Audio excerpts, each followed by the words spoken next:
भूमिका बताने के क्रम में यह मेरा चौथा पाठ है। परम चेतन ईश्वर जीव से इस मामले में समान है। भगवान तथा जीव दोनों की चेतनाएं दिव्य है। यह चेतना पदार्थ के संयोग से उत्पन्न नहीं होती है, ऐसा सोचना भ्रांति मूलक है। भागवत गीता इस सिद्धांत को स्वीकार नहीं करती है कि चेतना भौतिक संयोग की किन्हीं परिस्थितियों में उत्पन्न होती है। यह चेतना भौतिक परिस्थितियों के आवरण के कारण विकृत रूप से प्रतिबिंबित हो सकती है। जिस प्रकार रंगीन कांच से परावर्तित प्रकाश उसी रंग का प्रतीत होता है, परंतु भगवान की चेतना भौतिकता से प्रभावित नहीं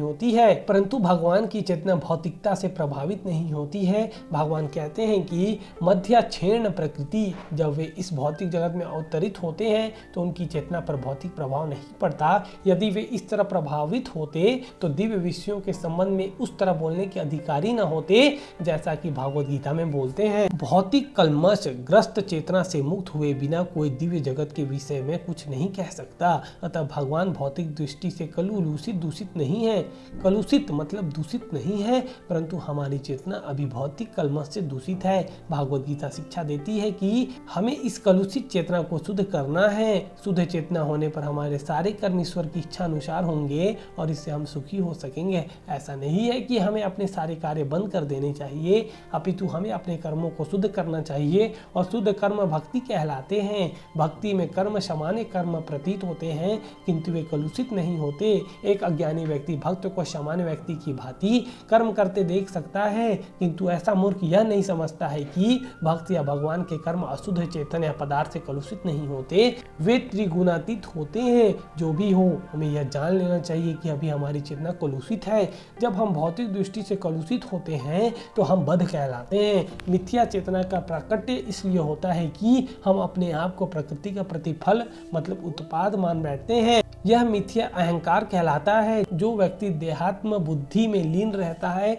वह अपनी स्थिति मतलब कि स्वरूप को नहीं समझ पाता। भागवत गीता का प्रवचन देहात्म बुद्धि से मनुष्य को मुक्त करने के लिए ही हुआ था और भगवान से यह सूचना प्राप्त करने के लिए ही अर्जुन ने अपने आप को इस अवस्था में उपस्थित किया था। व्यक्ति को देहात्मा बुद्धि से मुक्त हो जाना चाहिए। अध्यात्मवादी के लिए प्रारंभिक कर्म मतलब कार्य बिल्कुल सही है। जो बंधनों से छूटना चाहता है, जो मुक्त होना चाहता है, उसे सर्वप्रथम यह जान लेना होगा कि वह यह शरीर नहीं है। मुक्ति का अर्थ है भौतिक चेतना से स्वतंत्रता। श्रीमद् भागवतम में भी मुक्ति की परिभाषा दी गई है। मुक्ति हीरत्वान्यथा रूपम स्वरूपेण व्यवस्थितः।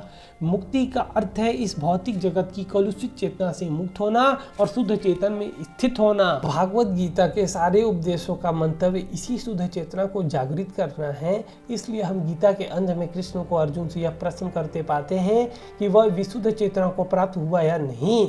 शुद्ध चेतना का अर्थ है भगवान के आदेशानुसार कर्म करना।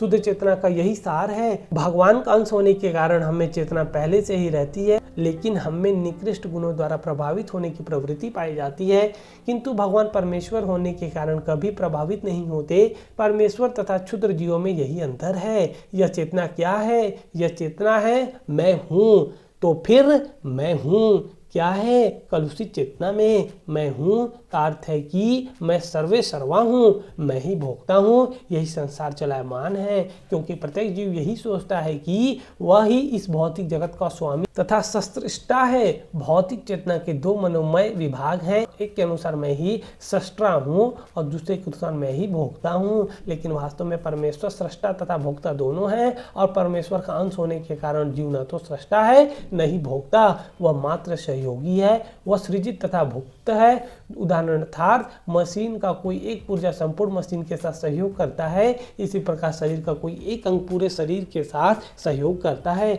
हाथ पांव आंखें आदि शरीर के अंग है, लेकिन यह वास्तविक भोक्ता नहीं है। भोक्ता तो पेट है, पांव चलते हैं, हाथ भोजन देते हैं, दांत चबाते हैं और शरीर के सारे अंग उदर को तुष्ट करने में लगे रहते हैं, क्योंकि उदर ही प्रधान कारक है जो शरीर रूपी संगठन का पोषण करता है। अतएव सारी वस्तुएं उदर को दी जाती है। जिस प्रकार जड़ के सींच कर वृक्ष का पोषण किया जाता है, उसी तरह पेट का भरण करके शरीर का पोषण किया जाता है, क्योंकि यदि शरीर को स्वस्थ रखना है तो शरीर के सारे अंगों को उदर पूर्ति में सहयोग देना होगा। इसी प्रकार परमेश्वर ही भोक्ता तथा सृष्टा है और हम उनके अधीनस्थ जीवात्माएं उन्हें प्रसन्न रखने के लिए निमित्त सहयोग करने के लिए हैं। इस सहयोग से हमें लाभ पहुंचता है। ठीक वैसे ही जैसे उदर द्वारा गृहीत भोजन से शरीर के अंगों को लाभ पहुंचता है। यदि हाथ की उंगलियां यह सोचे कि वे उदर सुंदर को भोजन न देकर स्वयं ग्रहण कर ले तो उन्हें निराश होना पड़ेगा। सृजन तथा भोग के केंद्र बिंदु परमेश्वर है और सारे जीव उनके सहयोगी हैं। सहयोग के द्वारा वे भोग करते हैं।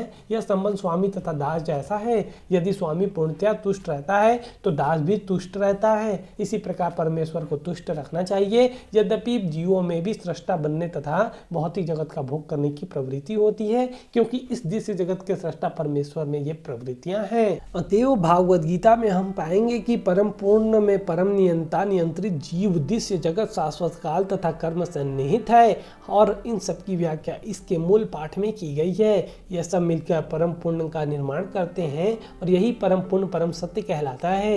यही परम पूर्ण तथा परम सत्य पूर्ण पुरुषोत्तम भगवान श्री कृष्ण है। सारी अभिव्यक्तियां उनकी विभिन्न शक्तियों के फल स्वरूप है, वे ही परम पूर्ण है। भागवत गीता में यह भी बताया गया है कि निर्विशेष ब्रह्म भी पूर्ण परम पुरुष के अधीन है।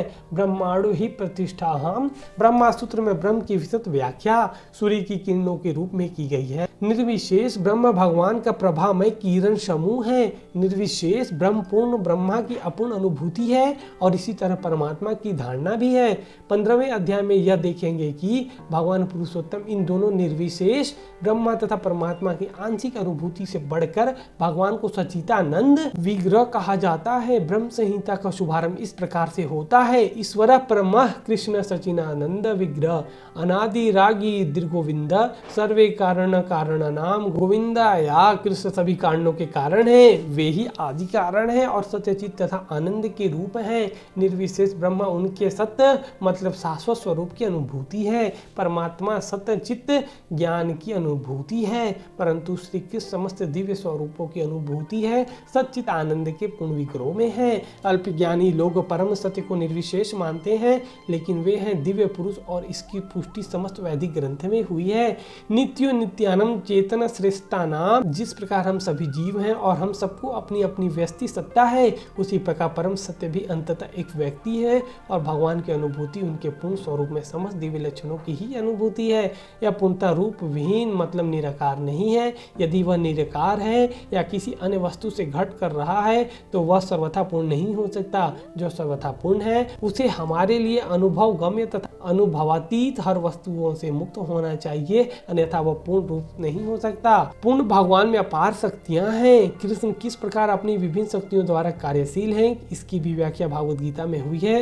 यह दृश्य जगत तथा भौतिक जगत जिसमें हम रह रहे हैं यह भी स्वयं में पूर्ण है, क्योंकि जिन 24 तत्वों से यह नश्वर ब्राह्मण निर्मित है वे सांख्य दर्शन के अनुसार इस ब्रह्मांड के पालन तथा धारण के लिए अपेक्षित संसाधनों से पूर्णतया समन्वित है। इसमें न तो कोई विजातीय तत्व है न ही किसी की आवश्यकता है। आगे इसकी भूमिका मैं आपको अपने नेक्स्ट वीडियो में दिखाऊंगा।